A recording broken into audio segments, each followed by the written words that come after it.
Radio Network.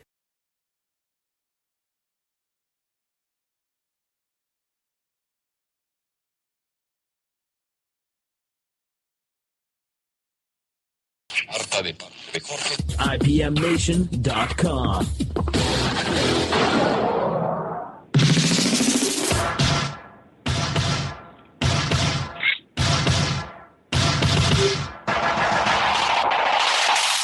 Tonight on Unleashed, we'll continue our discussion with Will Coley of Muslims for Liberty. Also, a little bit later in the show, I'll talk about Trump's recent bizarre and rambling answer regarding nuclear weapons at a recent debate and why it should concern us all. And I will present even more evidence to suggest that maybe, just maybe, Trump is a plant by the Clinton campaign. So please keep an open mind. From the Uptown Auto Repair Studio in Manchester, New Hampshire, streaming worldwide, it's December 22nd, 2015, 11 p.m. in the Eastern Time Zone. Matt Connarton Unleashed starts right now. Auto sequence starts. 10, 9, 8, 7, 6, 5, 4, 3, 2, 1.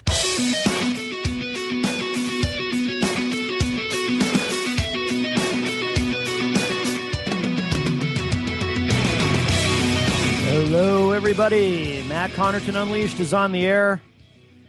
We are live on IPM Nation 1 and OTR FM tonight. And Will Coley is back with us.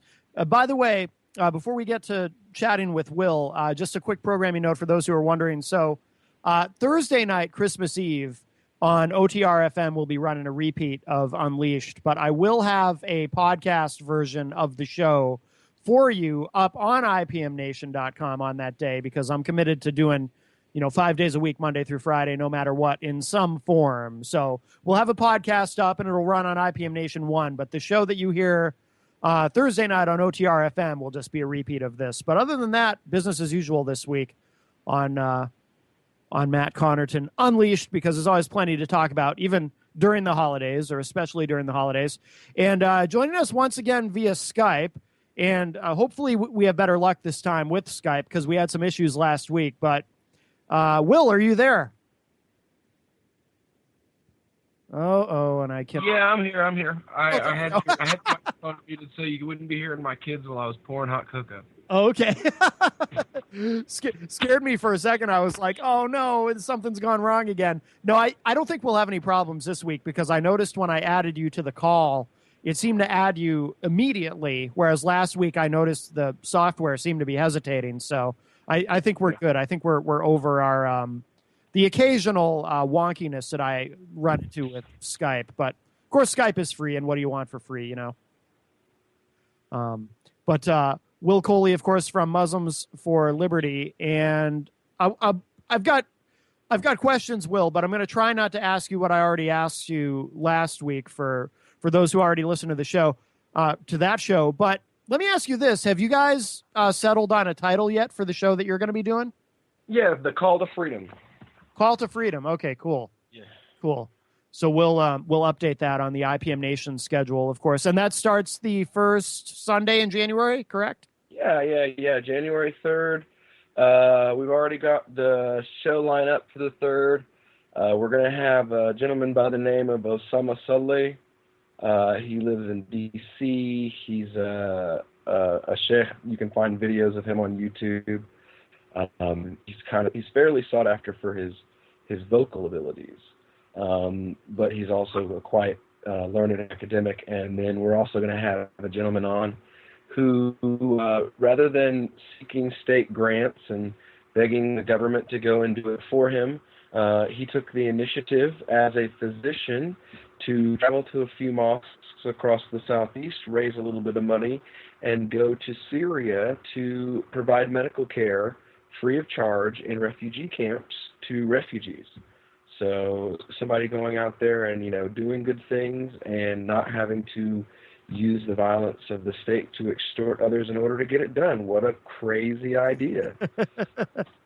That's fantastic. Well, looking forward to that. So that'll be Sunday nights at 10 p.m. Eastern, right after Free Talk Live. Of course, we'll have that on IPM Nation 1. We'll be carrying that on IPM Nation, and very excited about that, as well as, of course, you guys will be on LRN. Let me ask you this, Will, because I want to talk to you a little more about Islamophobia. Maybe you can address this. One of the things that I hear from people all the time, typically conservative Republicans, and some of them kind of bleed into, the conspiracy movement. I've noticed that conspiracy theorists, there's some of them who are sort of halfway conspiracy theorists in the Republican Party, conservatives, who talk a lot about Sharia law.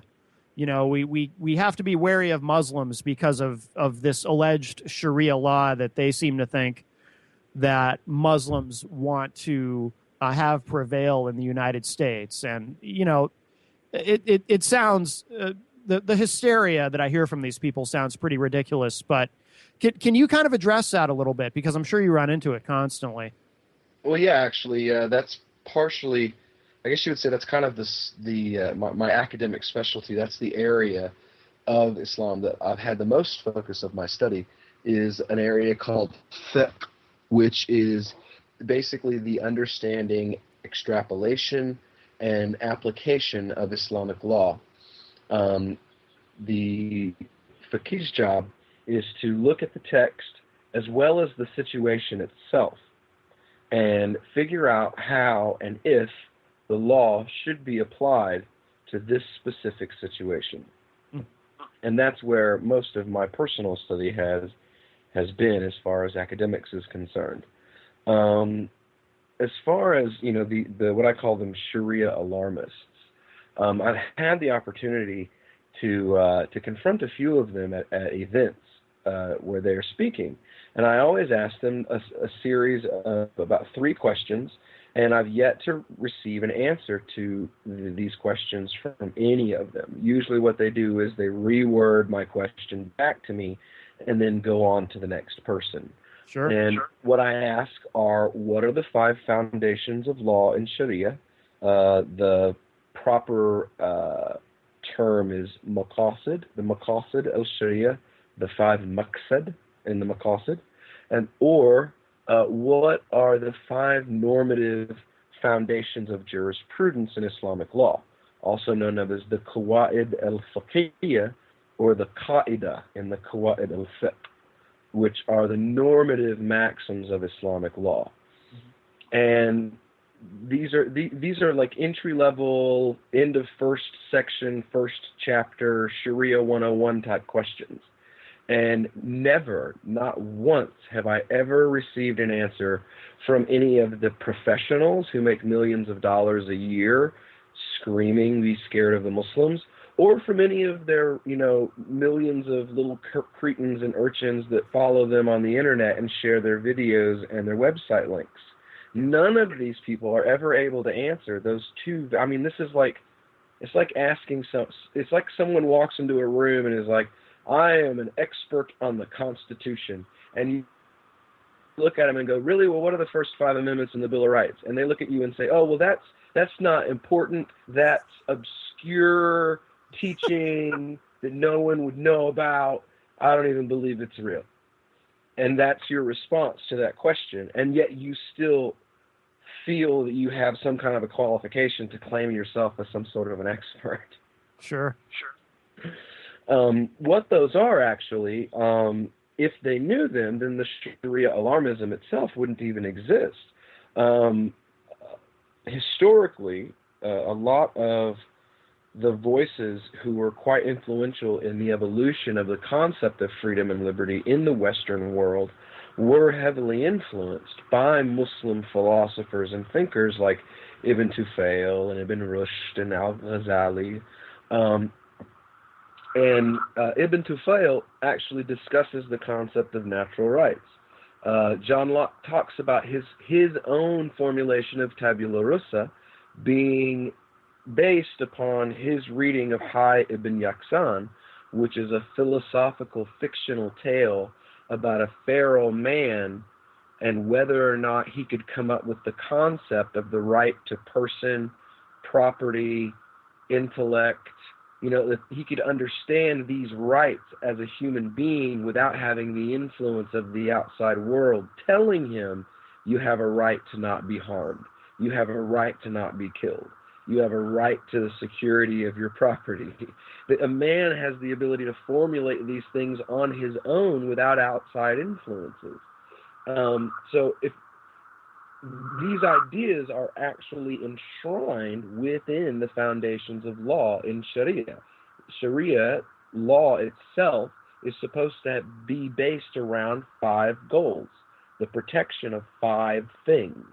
Life. No one has the right to harm your person or take your life unless it's in self-defense or through, if you kill someone, that kind of thing. Sure.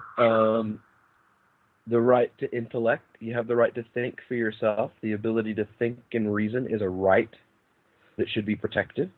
Mm-hmm. The right to family and lineage. A man has a right to know where he came from and also has the right to protect his family. Hold on, I have to go through and make sure I got them all. And the right to religion or freedom of conscience. If something tries to come between a man and his ability to try to access the divine, something should be done about that. And finally, lastly, and this is why Muslims can't be communists, is the right to private property, the right to protect your property. If someone tries to steal from you or harm your property, you have a right. Law should exist specifically to protect property. Will, please hold on. We're up against a hard break, so we will be right back. Everybody, please stick with me. We're chatting with Will Coley of Muslims for Liberty tonight on Matt Connarton Unleashed. Don't go away.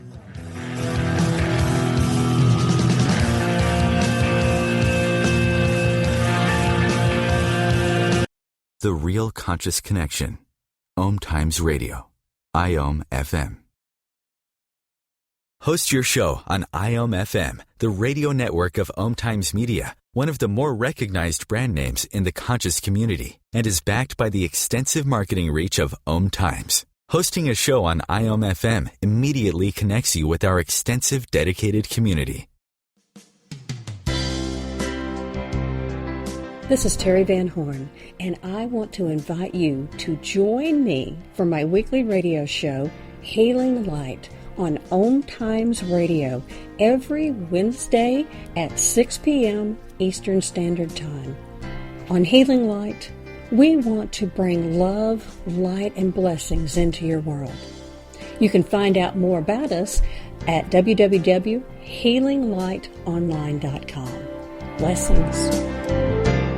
Matt Connarton here. Join Jen Coffey and I twice a week for Matt Connarton Unleashed, a political talk show that's a little different than what you're used to. No liberal or conservative agenda here, just an honest dialogue about truth and how things really work in the world of politics. Matt Connarton Unleashed, every Tuesday and Thursday night at 11 p.m. Eastern on OMTimes Radio. As difficult as it is to believe, there are places in Africa where human traffickers sell albino children and their body parts for use in magic rituals. Humanity Healing International is actively working in Uganda to change this paradigm. The Albino Rescue Project finds albino children who are at risk and places them in safe schools and environments where they can learn and grow free from fear. To learn more or to sponsor a child, visit humanityhealing.org. Humanity Healing is where your heart is.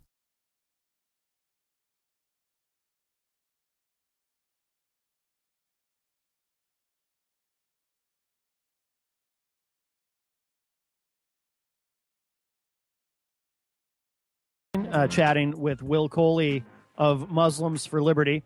And Will, before we hit that break, you were explaining some of the precepts of Sharia law. And I got to tell you, I didn't hear anything in there particularly scary.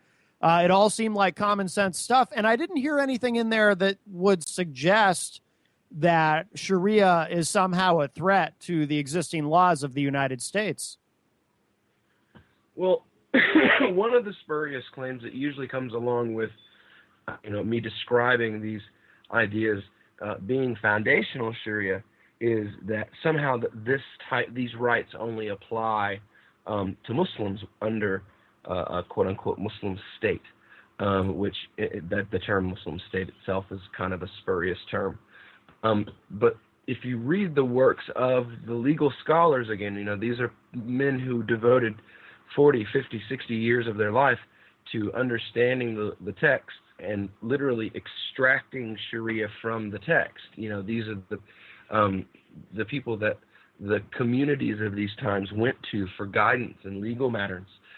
They made it quite clear in their writings that that's not the case, that not only do these rights extend to the non-Muslims who live among the Muslims, but that the Muslims have an even greater responsibility for justice to the non-Muslims. There's a great scholar. He's one of my personal favorites. One of the reasons for that is because he was imprisoned and tortured on several occasions as a Maliki. Maliki is a school of Islamic jurisprudence. As a Maliki scholar living under a quote-unquote Maliki government, he railed against the government because of their state-sponsored scholars will do what the government tells them and will interpret the law as the state tells them because the state's their paycheck. That's the reason why Muslims have always historically been suspicious of scholars that are associated with the government. So Imam Qarafi actually railed against those scholars and refuted their viewpoints, and for this was actually imprisoned and tortured on a number of occasions. But he wrote a book that's quite renowned in the Maliki school of jurisprudence called Al-Faruq, which means the differences. And in it, he actually goes into great detail on 3 separate occasions about how the non-Muslim and the are supposed to be treated when living among Muslims. In one place, on page 14, volume 3, he states, the covenant of protection, quote, imposes upon Muslims certain obligations toward the people of the covenant. There are neighbors under our shelter and protection upon the guarantee of Allah and His Messenger and the religion of Islam. Whoever violates these obligations against any one of them by uttering so much as an abusive word, slandering their reputation, or by doing some injury or assisting in it, has breached the guarantee of Allah and His Messenger and the religion of Islam. He further states in volume 3 on page 15, if we are attacked by an enemy nation who is targeting the people of the covenant living among us, it is our duty to come fully armed and ready to die in battle in defense of them, to protect those people who are protected by the covenant of God and His Messenger. Doing any less and surrendering them will be a blameworthy neglect of a sacred promise. Toward them shall be gentleness toward the weak, providing clothing to cover them and soft speech. This must be done with affection and mercy, not by intimidation or degradation. Furthermore, tolerating the fact that they may be a bothersome neighbor. But this you do out of kindness towards them, not out of fear or financial reasons. Also praying that they receive guidance and thus join the ranks of the blessed with external reward, advising them in all worldly matter and spiritual matters, protecting their reputation if they're exposed to slander, defending their property, their family, their rights and concerns, assisting them against all oppression and assisting in them in getting their rights. This is the responsibility of a Muslim, according to the legal scholars, toward the non-Muslim who lives within a Muslim community. If you are not Muslim, this is a legal responsibility that's upon me, not simply theological. This is something that, according to the scholars, the law states I have a responsibility to treat them in this manner. If I were to issue a word of slander against them, they could take me to court and demand damages for the fact that I slandered them, okay, let alone if I attempted to harm their person or their property. Yeah. I mean, it sounds like really, so it's the opposite of what anyone should be worried about. It's not only the opposite of what you should be worried about, it's the opposite of what's practiced in countries that are represented by the United States and the Western medias as quote-unquote Sharia-compliant governments. These are states that have political systems that are complete violations of what the Prophet Muhammad SAW specifically said was a proper political system. Monarchy is something that Muhammad said was not appropriate, that no man was more fit to be any type of a political leader simply because of who his father was. That Islam came to do away with that idea. Some people even theorize that the Prophet had 3 sons that died in early childhood, and that purpose of that was God's way of preventing a succession and there being a monarchy style succession after the death of Muhammad. Oh, that's interesting. Yeah. So, I mean, you have political systems in these countries that it's basically they're Western political systems, and they've draped some Islamic paraphernalia over it for legitimacy. Okay. What would be some examples of countries where that's done? I mean, I assume Saudi Arabia is the most glaring example. That's what I thought you might say. Yeah. Well, because the Balfour Declaration in itself, that's Saudi Arabia. There's in the Quran it says that you should never declare what is permissible forbidden, or what is forbidden permissible. And they signed on with the Balfour Declarations, making the use of gold and silver a criminal act in Saudi Arabia. They signed on to the idea that the use of gold and silver as currency is a crime, and Islam says that gold and silver is what should be the currency. So they've now signed on and made law within their country that is in direct contention with what Islam states. Mm-hmm. And that's just one law. I could sit here for hours and go through case by case where they've either the judge who was sitting in acted inappropriately, or whether political favors were given through the court system, and go verse by verse and case law by case law and point out every case has something in it where Islam was not what was followed. The Sharia was not what was followed. What was followed was Saudi's idea of the law. Saudi Arabia's law, not Sharia. It's interesting because I think the first foundation of fiqh is the presumption of innocence. Well, it's not worded that way. The first foundation of fiqh is that you cannot certainty cannot be overruled by doubt. And in a court case, the defendant, the judge at the beginning is certain that the defendant is innocent. And without enough evidence that's valid, you cannot give a guilty verdict if it's in any way questionable. Right. And the purpose of the judge, one of his purposes in presiding over the case, is to look for doubt in the case of the prosecution so that he may dismiss the case. There's actually a famous case law from the time of Ali, who was the 4th successor to the Prophet Muhammad. He was his son-in-law. There was a suit of armor that was found by a Jewish man. And Ali saw him with the armor and took him to court and accused him of stealing it. And when they went before the judge, now Ali at the time is the political leader. He's our equivalent of a president or a king. Okay.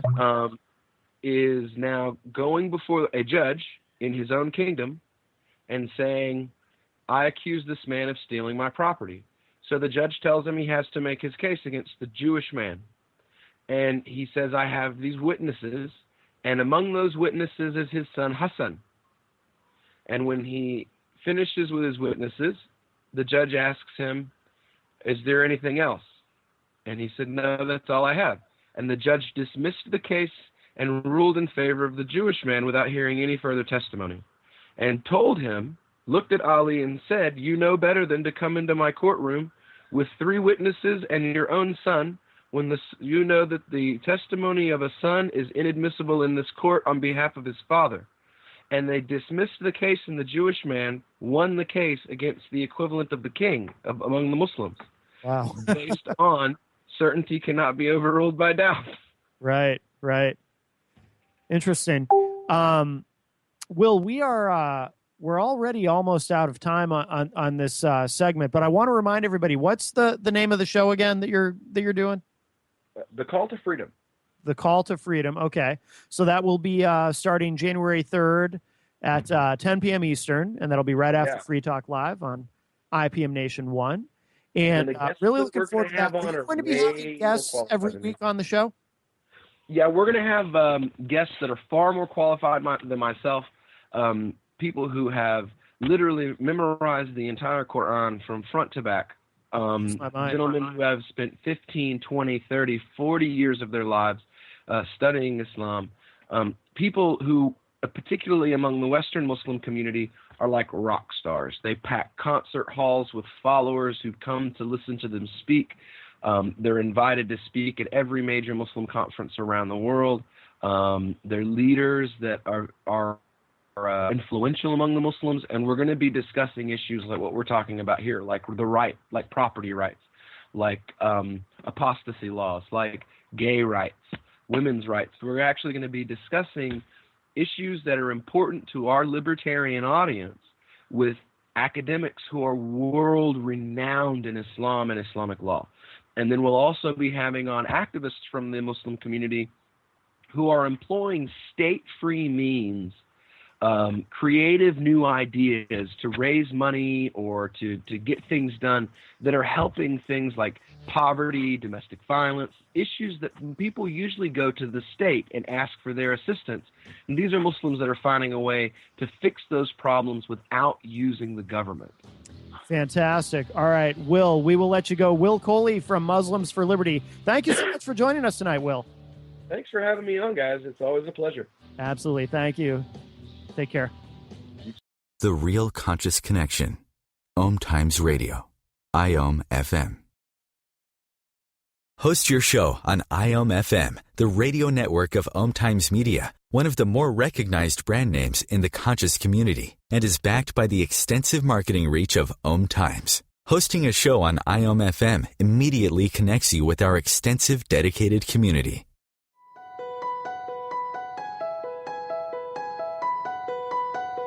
Hello, I'm Miriam Knight of New Consciousness Review, inviting you to my new show where I interview the rising stars of the conscious awakening. We'll explore the many faces of consciousness in action and intriguing perspectives on life, the universe, and everything in between. Join us each Wednesday at 2 p.m. Eastern on the Rising Stars Show. Hi, this is Sylvia Henderson, intuitive life coach and energy healer. Are you ready to elevate and rise way above your normal? Be sure to listen to my show, Intuitive Transformations, on OMTimes Radio, Sunday evenings at 9 p.m. Eastern. Get the inspiration you need to transform your life.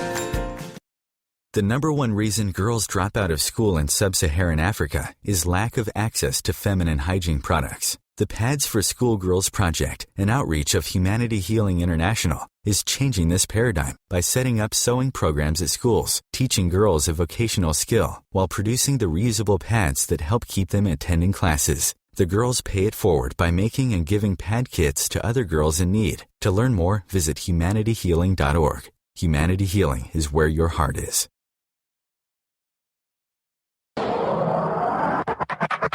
IPMNation.com.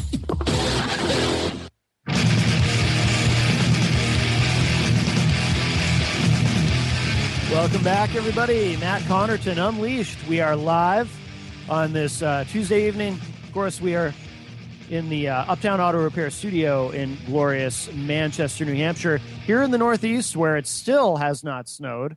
It's almost Christmas.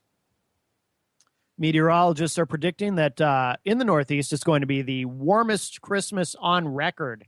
I think Christmas Eve, it's supposed to be almost 70 degrees. And then on Christmas Day, it will be a little bit cooler. But by a little bit cooler, I mean it's still probably going to be around high 50s. So this has been fantastic. I don't know when we're going to see any snow. Still no snow. I talked to the other day, I talked to Rob Arnaudin from the Rob and Slim show, and he was saying, I asked him, because he's in, New Jersey, so, the Northeast, but not New England where we are. But I asked him, I said, do you guys have any snow yet there? And he said, no. He said nothing. It's been warm, and so El Nino is being really good to us this year, and I hope that continues for as long as possible. Last thing I read was the winter might get rough kind of toward the end of winter, but for the most part, it's supposed to be an easy one. So happy about that. And of course, I did mention at the top of the show, by the way, so Christmas Eve on OTR FM, that will be a repeat. So that will be, we won't have a new Unleashed for you that night, although we will have a new Unleashed for you that day on IPM Nation. I will do a Christmas Eve Unleashed and during the day, and we'll get that uploaded and available. I'm determined not to miss a day. And then, of course, on IPM Nation 1, we're on, 5 nights a week at 11 p.m. Eastern. So, and then Christmas night, we'll have our usual Friday night show on, which is strictly on IPM Nation 1. Might seem counterintuitive. You might think, well, why would you want to do a show Christmas night? Why not just take that off? But to me, I think by the time you get to that night, it's really kind of not Christmas anymore.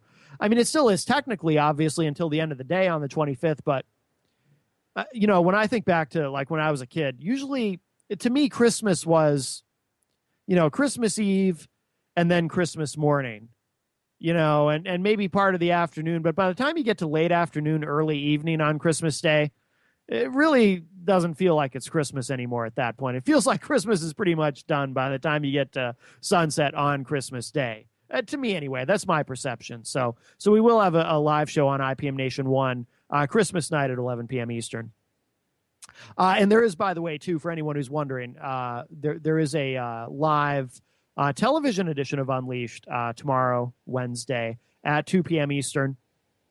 I was supposed to go on John Hopwood's show, Ward 13, before my show, but he texted me a little while ago, or a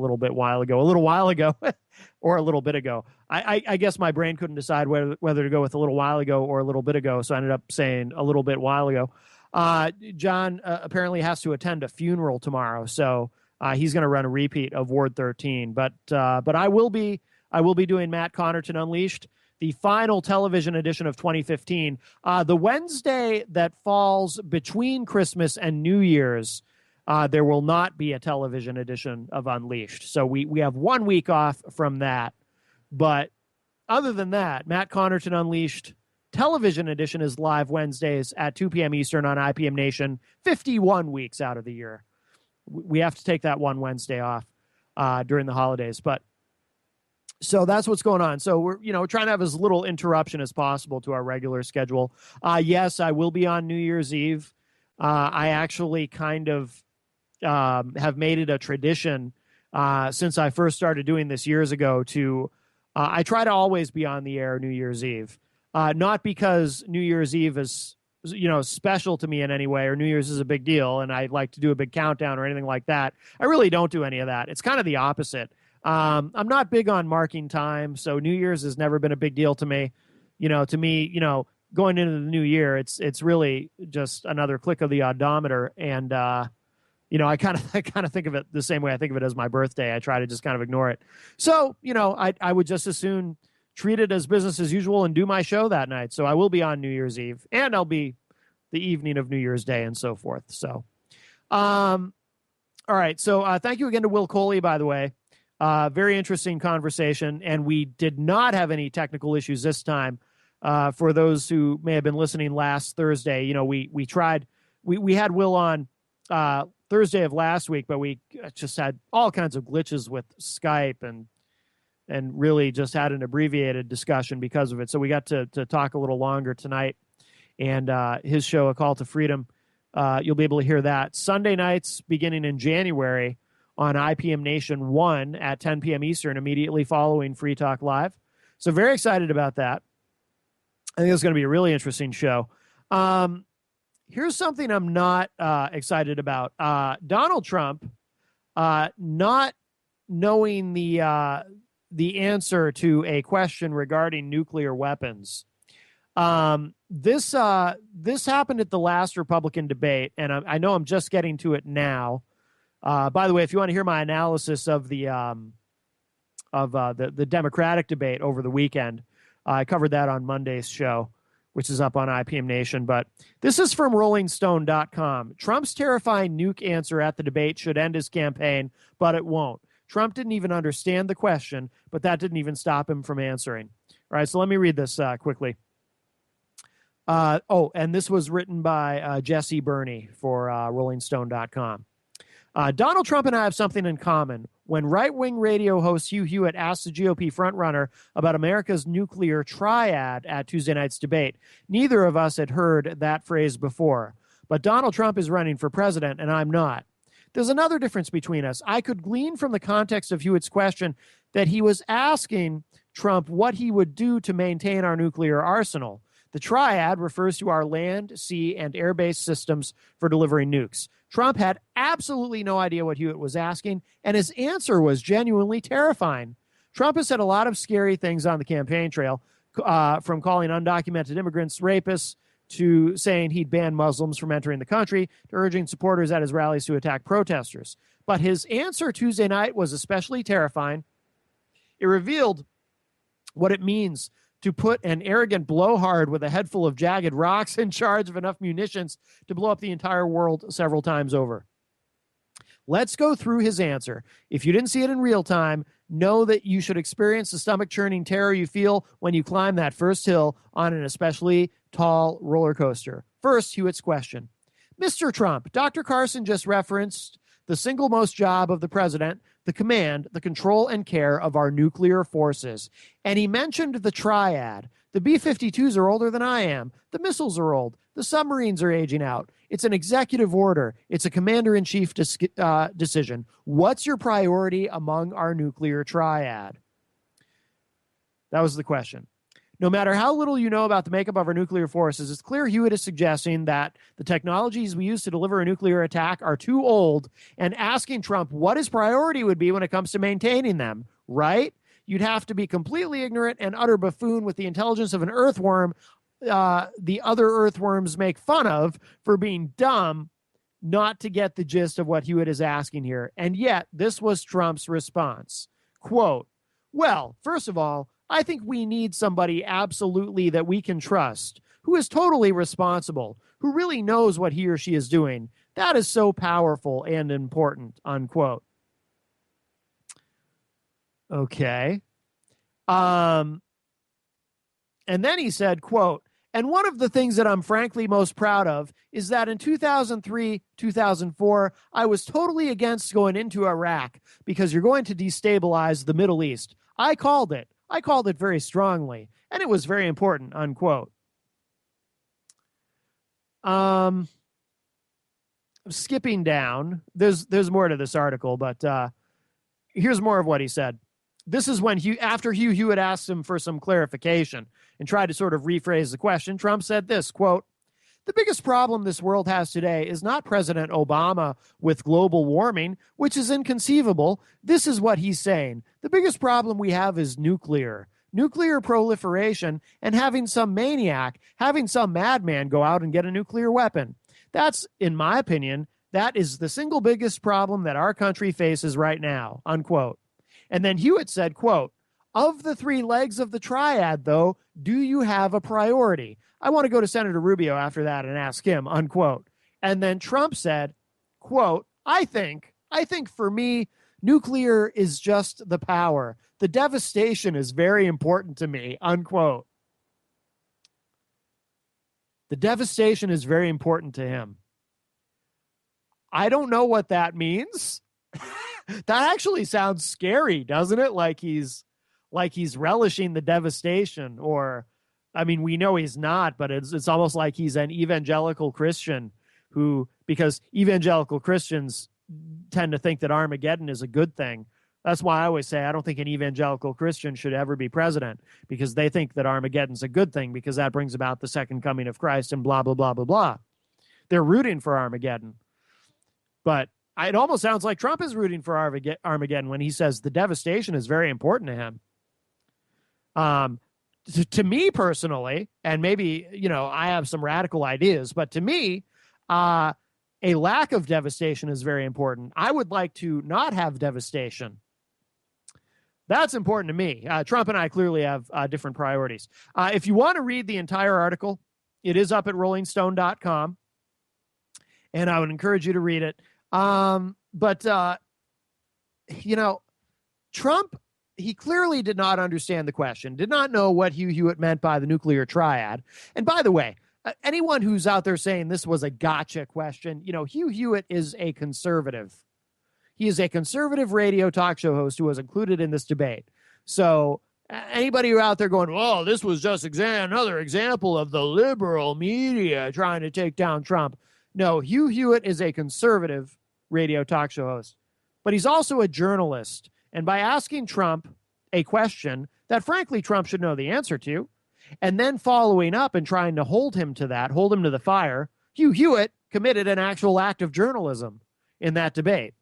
And he should be lauded for that, not criticized. Trump, on the other hand, should be criticized and continues to show what a buffoon he is. And actually, when we come back from the break, we will discuss a couple of other things in the final segment tonight that Trump has said recently.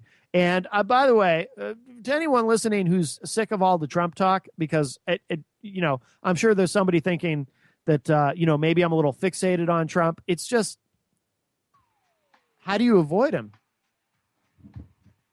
And he is the Republican frontrunner. By the way, if anyone wants to weigh in before we run out of time on the show tonight, 617-417-4IPM. You can call or text that line. I know I haven't given the number out until now, and we're almost out of show, but you know how it goes. I get to yapping. All right, we'll be right back. Don't go away. More Unleashed coming up.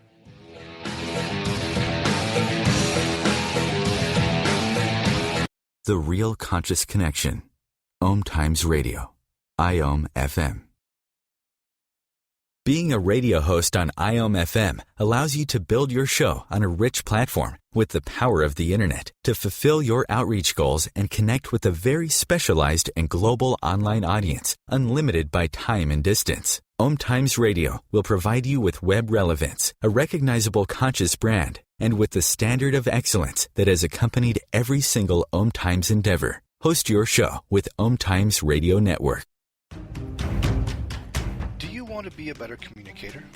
Do you want to better connect with the important people in your life? Do you want to enrich your relationships? If so, join me, Matthew Cooper, on the Positive Control System Show every Wednesday evening at 11 o'clock p.m. Eastern Standard Time on OMTimes Radio. I'll meet you there. Join Elliot Jolish, the business therapist, each Tuesday at 5 p.m. Eastern for the Elliot Jolish Hour, as he interviews business experts on your behalf. And you're invited to email your business questions to questions@ecjgroup.com for answers, live, on air every Tuesday at 5 p.m. Eastern on the Elliot Jolish Hour. As difficult as it is to believe, there are places in Africa where human traffickers sell albino children and their body parts for use in magic rituals. Humanity Healing International is actively working in Uganda to change this paradigm. The Albino Rescue Project finds albino children who are at risk and places them in safe schools and environments where they can learn and grow free from fear. To learn more or to sponsor a child, visit humanityhealing.org. Humanity Healing is where your heart is.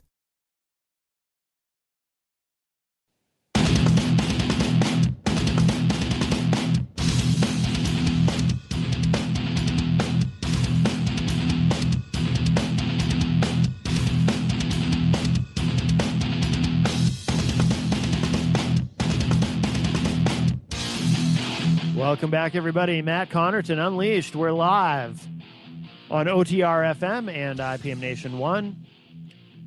Unleashed is 5 nights a week on IPM Nation 1, 11 p.m. Eastern. And, of course, every Tuesday and Thursday night, we have the honor and privilege of being carried on OTR FM, the premium channel of OMTimes Radio.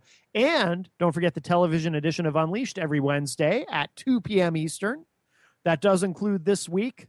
We will be live at 2 p.m. Eastern on IPM Nation with the television edition. Next week, we're going to skip one television edition out of the year. We do skip the one that falls between Christmas and New Year's. But I think tomorrow I'm going to devote the television edition to, it'll be a very special Christmas show. No, not really. I'll just talk about politics. But speaking of Christmas shows, tomorrow night, Wednesday night, also for the first time, actually, and it's been a couple of years since I've been on the show, I will be on Mansterdam, a very popular show that you can see on IPM Nation TV, tomorrow night at, 10 p.m. Eastern. Mansterdam with Peter White, Joel Elber, and Don Tibbetts. I got to see Peter last night because we did a live show, Retro Spectrum Radio, the Christmas special on IPM Nation, and Peter White was there, and he invited me. Paul Cormier, also the host of Retro Spectrum Radio, will be there on Mansterdam tomorrow night, and there will be some surprise guests as well. So you can see that tomorrow night at 10 p.m. Eastern on IPM Nation.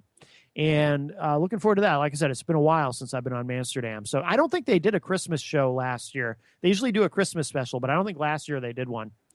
Or maybe they did, and it was just very low key. But I think they skipped it. So all kinds of things going on this week. And I'll mention one other thing just quickly. Christmas Eve over on IPM Nation 2. Chris and Johnny's LOL Factory returns with their Christmas special. So they're back for season 3, and they timed it for Christmas Eve. So, okay. So a couple other things about Trump. Trump took some criticism for being just really happy about Vladimir Putin's lovely compliments and accolades.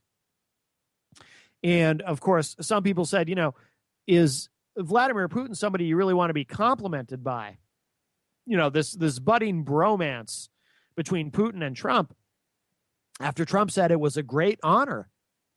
And, Putin, not a nice guy, not a good guy.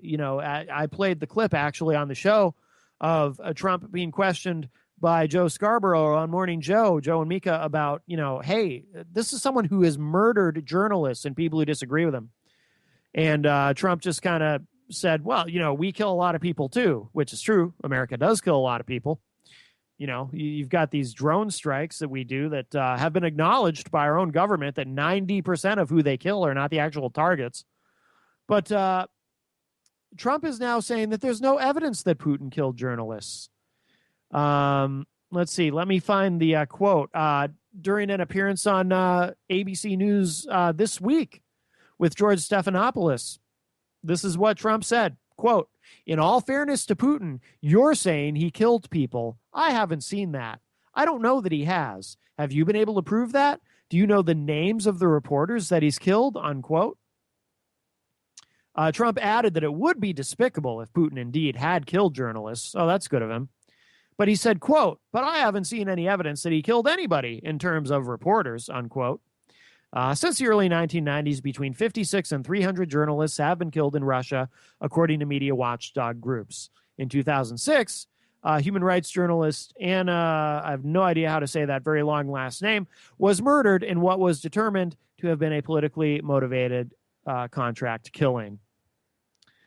And, of course, other Republicans are just flabbergasted. Then Trump did say something sort of kind of smart, though. He also said this, quote, if Putin respects me and if Putin wants to call me brilliant and other things that he said, which were frankly very nice, I'll accept that, and I'll accept that on behalf of our country, because if we get along well with Russia, that's a positive thing, George, not a negative thing, unquote. Well, there is a logic to that. I will concede that there is a logic to saying that it's a positive thing if we get along with a country like the former Soviet Union, which to this day still possesses a large nuclear arsenal, which means that they have the capability to incinerate the United States within a matter of minutes. So taking that into account, Trump's right. It's not a bad thing if they get along. But he could, there's always a more responsible way to put that, though. I mean, he could say, I want to, he could say something like, I appreciate Putin's comments and I hope to being able to work with him, but I have concerns about human rights violations and so forth. But hopefully we can build a bridge or something like that. Not just this ignorance of just saying, well, can you prove that Putin killed anybody? It's common knowledge that Putin's killed a lot of people. This isn't new. Trump also attacked Hillary Clinton. Now, in my debate analysis on Monday, I talked about that moment where Hillary Clinton, for the second time, actually, in one of these debates, was late reemerging on the stage because she had to use the bathroom. The first time it happened, in a previous debate, she kind of sheepishly said, sorry, it takes me a little longer, referring to the fact that she's a woman. And she kind of did something similar this time. Let's see. So from Politico.com, Trump's attacks on Clinton get very, very personal. Let me read this to you quickly because we're rapidly running out of time. But the Republican frontrunner mocked his Democratic counterpart for a disgusting bathroom trip she made. Disgusting.